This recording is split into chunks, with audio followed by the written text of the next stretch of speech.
கிடையாதுன்ற வகையில இருக்கிறதுனால, மனிதர்களாகிய இவர்கள் உழைப்பாளிகளாக இருக்கும்போது, இந்த விஷயங்கள்லாம் தட்டி கேட்கப்படக்கூடிய ஒரு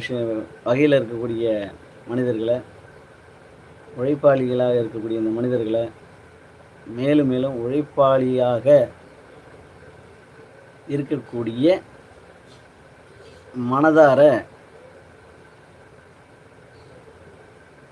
தன்னை ஒரு கடவுளாகவோ, தன்னை ஒரு அதிகாரியாகவோ, தன்னை ஒரு முதலாளியாகவோ நினைத்துக் கொண்டிருக்கக்கூடிய அதிகாரத்துவத்தில் இருக்கக்கூடியவர்கள்,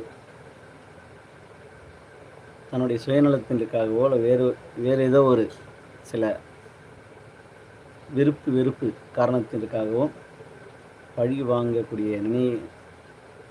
நிலையில இருக்கக்கூடிய யாருமே இருக்கிற வரையில